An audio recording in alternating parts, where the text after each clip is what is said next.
खनिज तथा ऊर्जा संसाधन, मिनरल एंड एनर्जी रिसोर्सेज से संबंधित इंपॉर्टेंट जनरल नॉलेज क्वेश्चन या very short answer types question की कहाँ से क्वेश्चन किस ढंग से पूछे जाएंगे। सबसे पहले आपके लिए यहाँ पर एक बॉक्स बनाया गया है।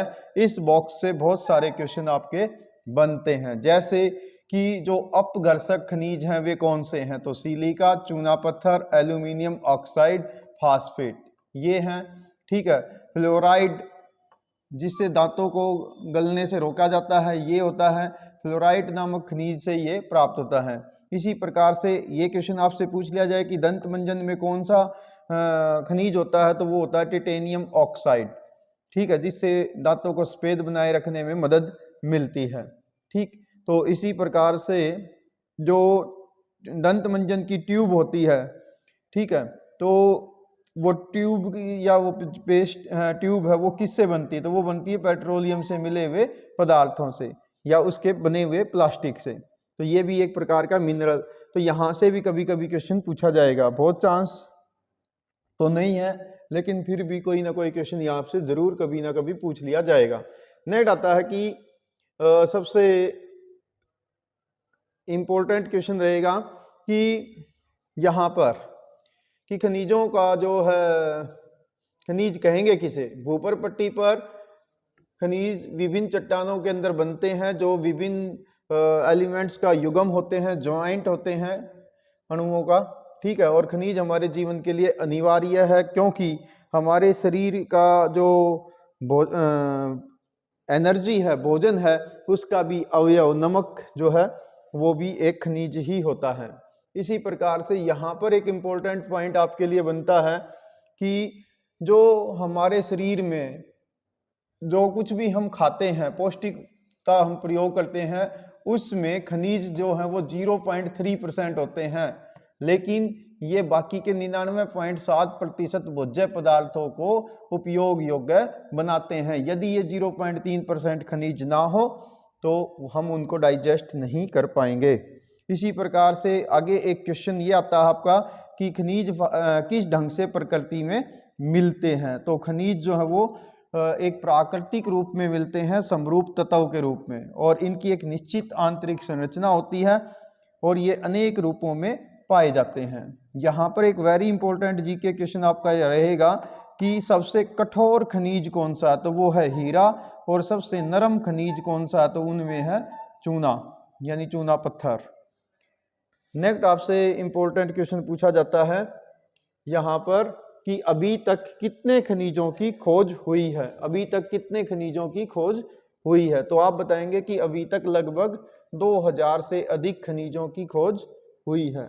और देन आपसे क्वेश्चन पूछा गया है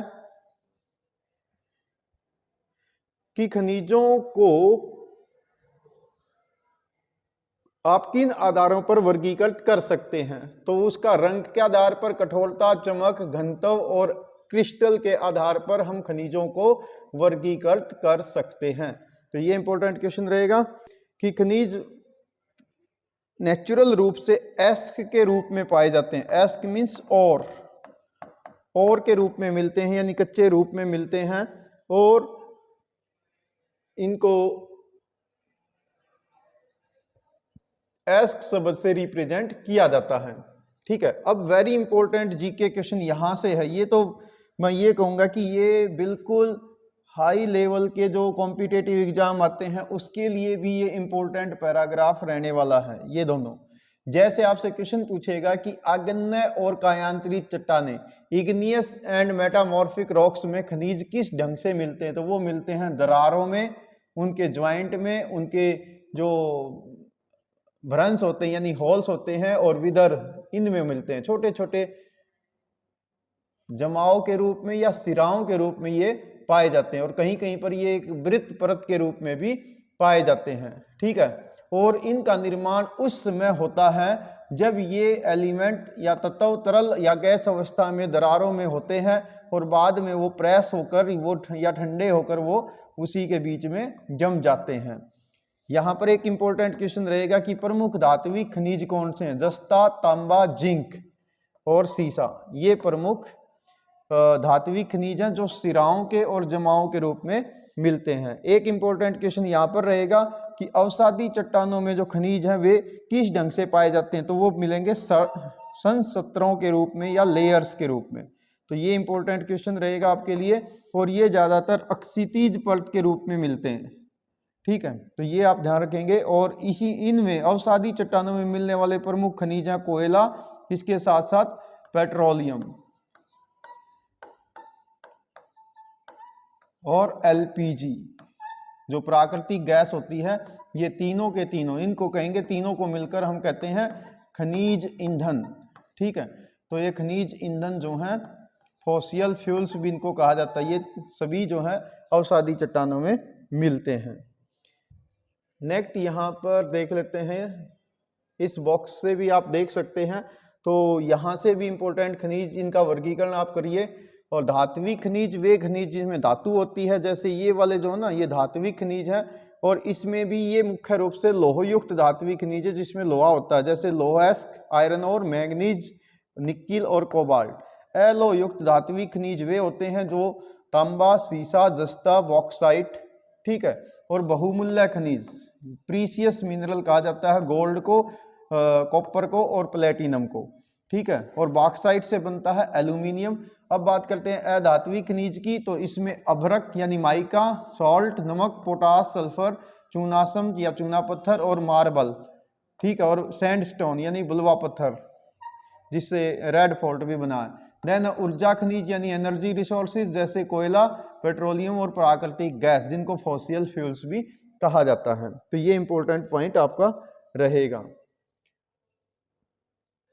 अब यहाँ पर एक इंपॉर्टेंट क्वेश्चन है कि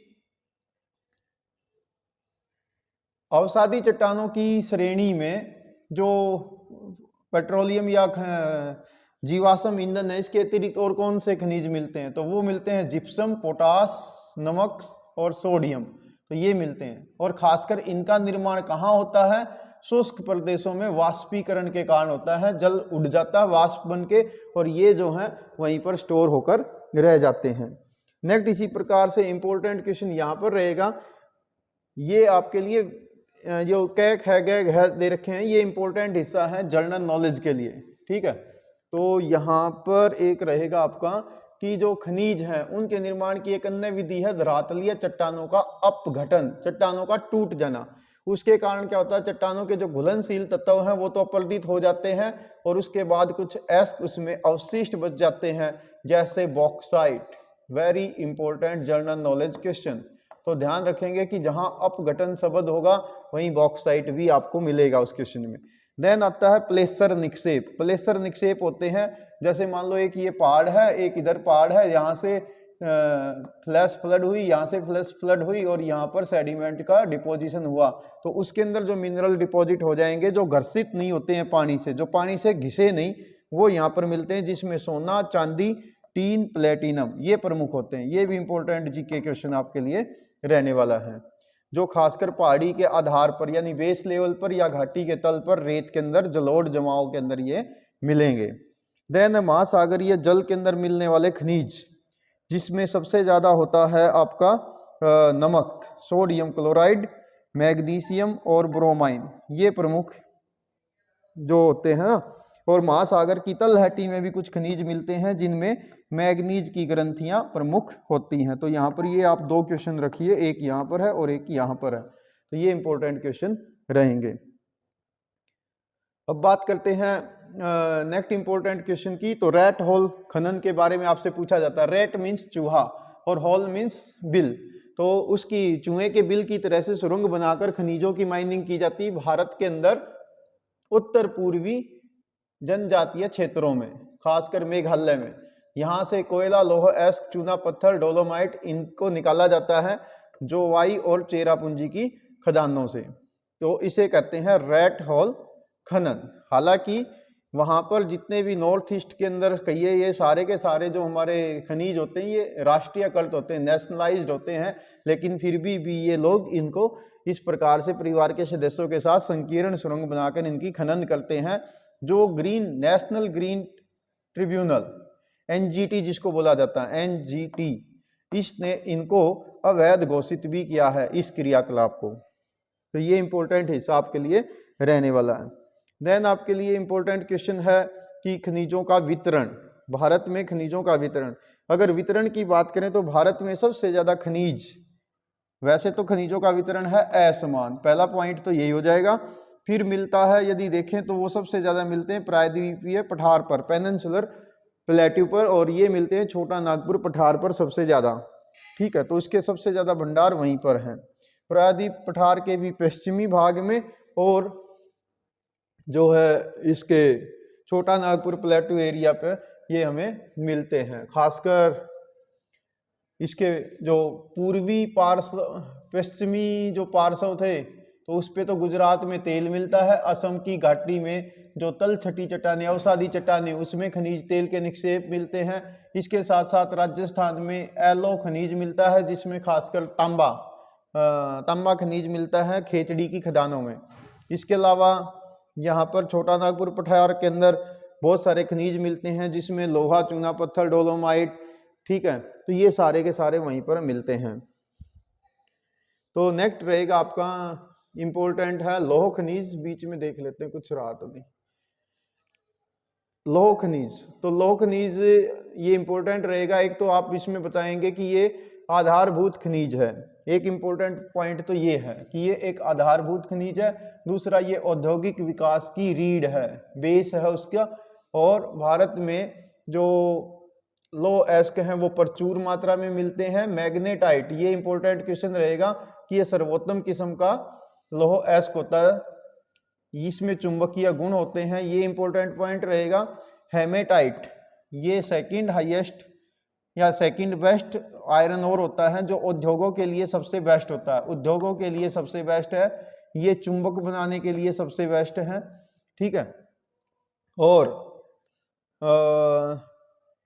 तो इसकी परसेंटेज तो आप बड़े क्वेश्चन लिखने के लिए यहाँ से आप सिलेक्ट करेंगे। नॉर्मल जो very short answer types question है वो यहाँ पर बनते हैं, और यहाँ पर जीके का क्वेश्चन आपका ये बनता है। नेक्स्ट इसी प्रकार से यहाँ पर एक कभी कभी आपसे पूछ लिया जाएगा कि पश्चिमी घाट की सबसे ऊंची चोटी जो कर्नाटक में स्थित हो उसका क्या नाम है, तो उसका नाम है कुद्रेमुख। ठीक है, तो कुद्रेमुख, कुद्रे का मतलब होता है कन्नड़ भाषा में घोड़ा, तो उसके घोड़े के जैसी आकृति मिलती है, इसको कहते हैं कुद्रेमुख। इसी प्रकार से बेलाडीला एक शब्द आता है, इसका मतलब होता है बैल की डील, डील मीन्स हम्प, उसके कारण से इसका नाम बेलाडीला पड़ा है। नेक्स्ट, अगर लो एस्क के खदानों की बात करें तो भारत में जो प्रमुख लो एस्क के खदान हैं वो उनसे रिलेटेड भी आपसे ये पूछा जाएगा कि ये खदान किस राज्य में है। जैसे आप ध्यान रखेंगे उड़ीसा में मयूरभंज और केंदुझर, जिसमें बादाम पहाड़ ये खनिज है। इसके अलावा झारखंड में सिंहभूम, तो ऐसे आप पॉइंट वाइज याद रखेंगे, नोआ गुआ और नोआ मंडी, तो ये इसी में है, तो ये ध्यान रखेंगे। दुर्ग, बस्तर, चंद्रपुर, पेटी, तो दुर्ग और बस्तर ये छत्तीसगढ़ में है, चंद्रपुर महाराष्ट्र में। तो छत्तीसगढ़ के बस्तर जिले के बेलाडीला पहाड़ियों पर हेमेटाइट खनिज मिलता है, और ये आप ध्यान रखेंगे। इसके अलावा चंद्रपुर जो है ये महाराष्ट्र में, ये याद रखेंगे। इसके साथ साथ विशाखापट्टनम की बात करें तो यहाँ ये एक पोर्ट है आंध्र प्रदेश में, जहाँ से जापान को और दक्षिण कोरिया को आयरन ओर का एक्सपोर्ट किया जाता है, तो ये पूछ लिया जाता है आपसे कभी कभी। देन है बेल्लारी, चित्रदुर्ग, चिकमंगलूर और तुमकुरू पेटी, ये सभी की सभी कर्नाटका में है, तो ये ध्यान रखेंगे।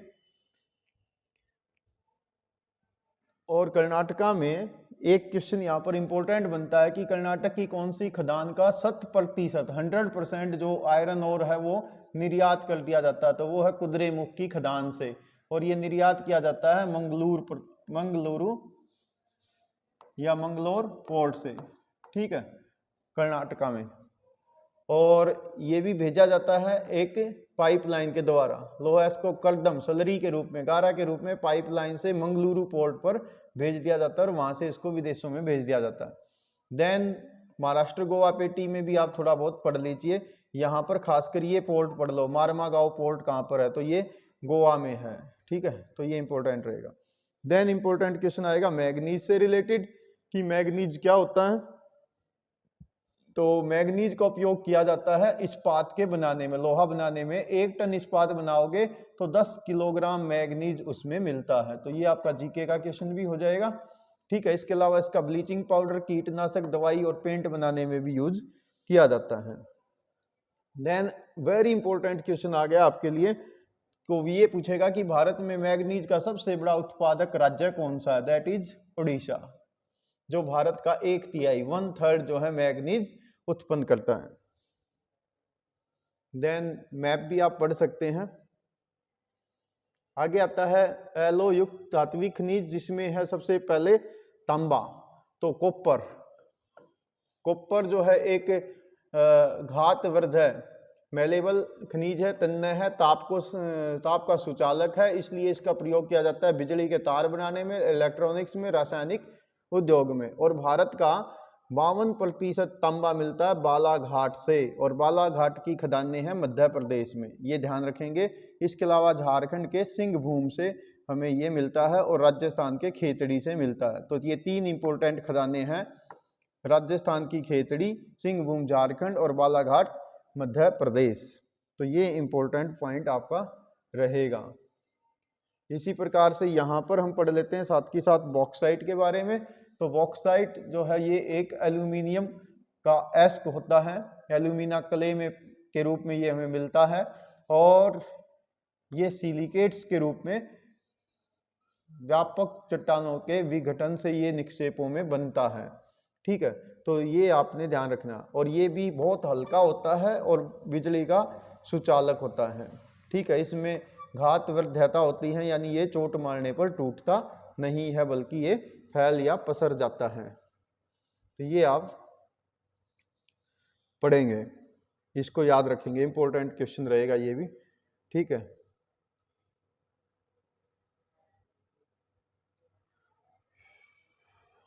नेक्स्ट इंपॉर्टेंट क्वेश्चन रहेगा कि बॉक्साइट का सबसे बड़ा उत्पादक राज्य कौन सा है? देखो थोड़ी देर पहले आया था मैग्नीज का सबसे बड़ा उत्पादक राज्य तो भी उड़ीसा था, और बॉक्साइट का भी सबसे बड़ा उत्पादक राज्य जो है वो उड़ीसा ही है। इसके साथ साथ आप ये पढ़ सकते हैं कटनी और बिलासपुर, ये मध्य प्रदेश में है, ये भी बॉक्साइट से रिलेटेड ही हैं। इसके अलावा कोरापुट, ये उड़ीसा में है, यहाँ पर पंचपतमाली, इस निक्षेप में बॉक्साइट के निक्षेप मिलते हैं। देन आता है अधात्विक खनिज के रूप में अभ्रक। तो अभ्रक एक माइका, MICA, ये एक पारदर्शी काला, हरे, लाल, पीले, भूरे रंग का खनिज होता है, जिसका प्रयोग किया जाता है गाड़ियों के शीशे बनाने में। ठीक है, तो ये आपने बताना है। और इसके रिलेटेड भी इंपॉर्टेंट क्वेश्चन ये आते हैं कि भारत में अधिकांश, दुनिया का बहुत ज़्यादा अभ्रक भारत में मिलता है। लगभग हम भारत जो है दुनिया का लगभग 60% के आसपास हम अभ्रक निकालते हैं, और ये मिलता है ज़्यादातर छोटा नागपुर पठार में, और खासकर उसमें भी कोडरमा, गया, हजारीबाग, पेटी पर।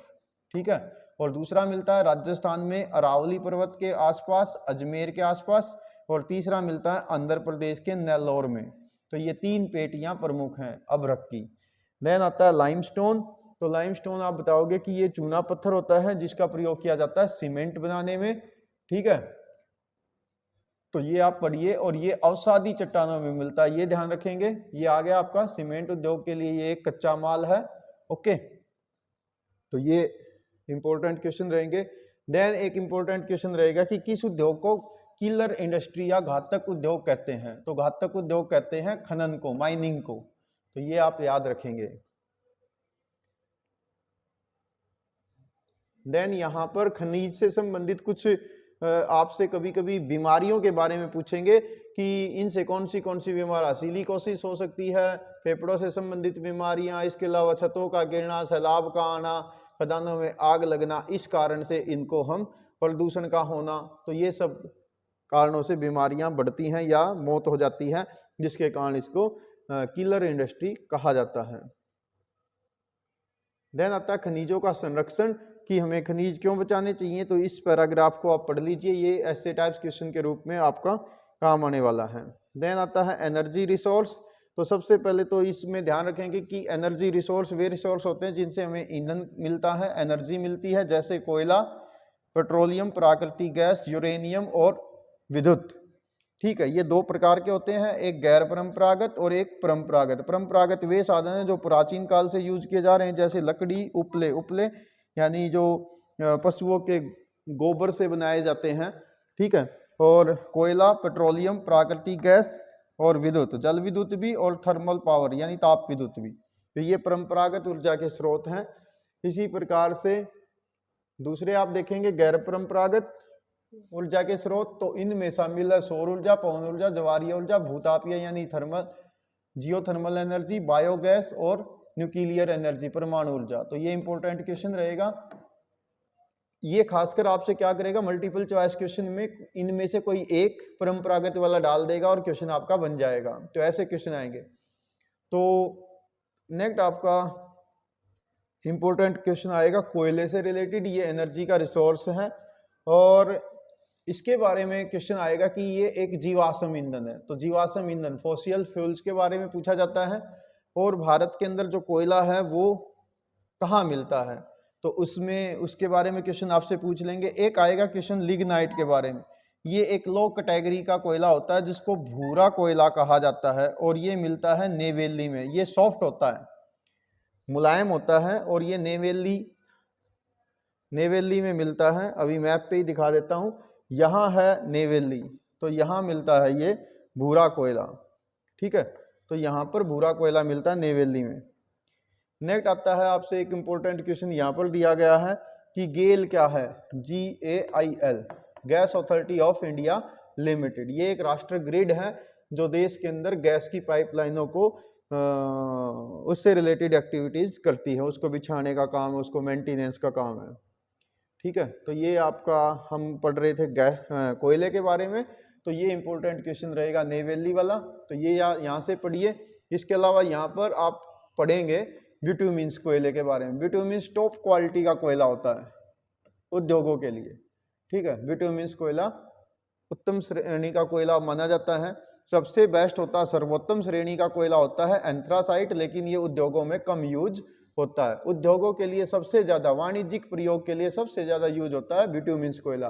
तो आप पेपर में क्वेश्चन को ध्यान से पढ़ें, उसके आधार पर आंसर दें। यदि टॉप क्वालिटी का कोयला पूछे तो एंथ्रासाइट है, उद्योगों के लिए टॉप कोयला पूछे तो बिटुमिन्स है। भारत में जो कोयला मिलता है वो दो टाइप्स का होता है उम्र के अनुसार। एक वो कोयला होता है जो 200 लाख साल पुराना है, जिसको कहते हैं गोंडवाना कोयला क्षेत्र या वहां का कोयला। दूसरा होता है टर्सियरी कोयला क्षेत्र जो 55 लाख साल पुराना है। गोंडवाना में शामिल होते हैं छोटा नागपुर प्लेट्यू एरिया, और टर्सियरी के अंदर होते हैं जम्मू कश्मीर या हिमालयी क्षेत्र, उत्तर पूर्वी मेघालय, आसाम, अरुणाचल, नागालैंड, ये सब। ठीक है, और ज्यादातर जो कोयला मिलता है उसके लिए एक इंपॉर्टेंट क्वेश्चन ये रहेगा कि ये नदी घाटियों में ही मिलता है, जैसे गोदावरी नदी में, महानदी में, सोन में, वर्धा में, दामोदर नदी घाटी में, खरकोई नदी में, तो इन सब की घाटियों में ही ये मिलता है। देन आता है पेट्रोलियम का क्वेश्चन। तो पेट्रा प्लस ओलियम से मिलकर पेट्रोलियम बनता है और ये अवसादी सेलों में पाए जाने वाला ऊर्जा संसाधन है जो खासकर टर्सियरी युग की सेलों में यानी 51 लाख साल पुरानी सेलों में ये मिलता है, जो खासकर भ्रंश की ट्रैप, तो भ्रंश ऐसे जो ट्रैप होती है ना, तो उसके अंदर ये मिलता है ऊंचाई वाले स्थान पर, यहाँ पर ये तेल स्टोर होके रहेगा। ठीक है, तो इनमें ये मिलता है और खासकर ये ऐसी चट्टानों में मिलता है जिसके अंदर भ्रंश होते हैं, रंध्र होते हैं, यानी वो लेयर्स चट्टानें होती हैं। और भारत में 3 प्रमुख तेल उत्पादक क्षेत्र है। मुंबई हाई मीन्स यहाँ है मुंबई हाई, मुंबई के पश्चिमी अरब सागर में। गुजरात तेल क्षेत्र यहाँ पर है और यहाँ पर आसाम तेल क्षेत्र है। तो ये 3 प्रमुख है। गुजरात का सबसे प्रमुख अंकलेश्वर पूछ लिया जाएगा आपसे, ये गुजरात में है। भारत का सबसे पुराना तेल क्षेत्र, ये जनरल नॉलेज का इंपॉर्टेंट क्वेश्चन रहेगा, तो वो है आसाम। आसाम में भी डिगबोई, नहर काटिया, मोरान, हुगरीजन, ये प्रमुख हैं।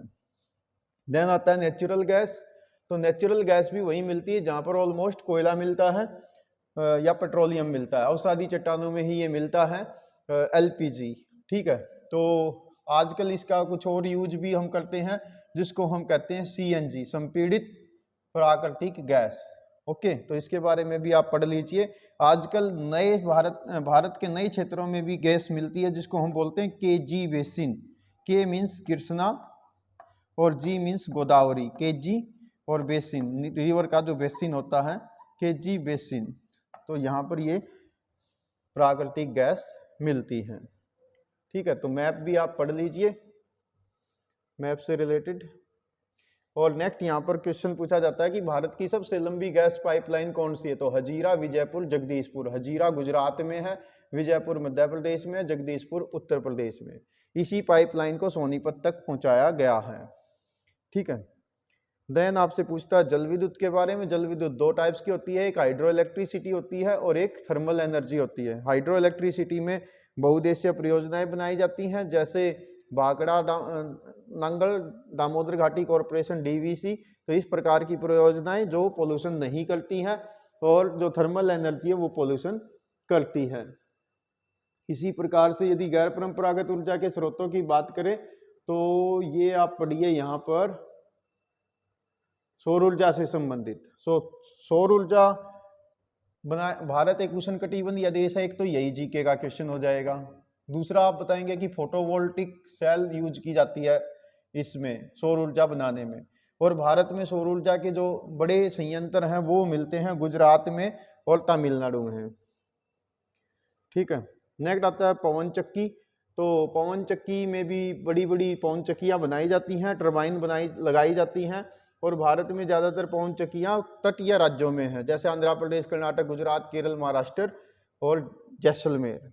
देन है बायोगैस। बायोगैस जो होती है गोबर की गैस होती है, इसमें मीथेन गैस बनती है और ये पूरे भारत में कहीं पर भी बनाई जा सकती है। ऐसे बायोगैस का हम प्लांट बना लेते हैं और उसमें गोबर डालकर उससे गैस मिल जाती है। देन है ज्वारीय ऊर्जा, टाइडल एनर्जी। तो तटीय राज्यों में टाइडल एनर्जी आसानी से मिल जाती है जब उच्च ज्वार आता है और निम्न ज्वार आता है। देन आता है भूतापीय ऊर्जा, यानी जमीन की गर्मी। तो भूतापीय ऊर्जा के जो प्रमुख स्रोत हैं उसमें एक तो हिमाचल प्रदेश के अंदर मंडी जिला है, मंडी में। ठीक है, इसके अलावा मंडी के पास में जो मणिकरण गुरुद्वारा है वहां पर है। ठीक है, मणिकरण साहिब, वहां पर पार्वती घाटी में इस प्रकार का। दूसरा लद्दाख की पूगा घाटी, तो यहाँ पर ये प्रमुख हैं। तो ये जीके के क्वेश्चन हो जाएंगे। देन आता है कंजर्वेशन। तो कंजर्वेशन में क्या होता है कि खनिजों को बचाना और उनका ही ढंग से प्रयोग करना कि वे आज भी काम आए और आने वाले समय में भी काम आए। तो इसको कहते हैं सस्टेनेबल डेवलपमेंट, यानी ऊर्जा की बचत ही ऊर्जा का उत्पादन है।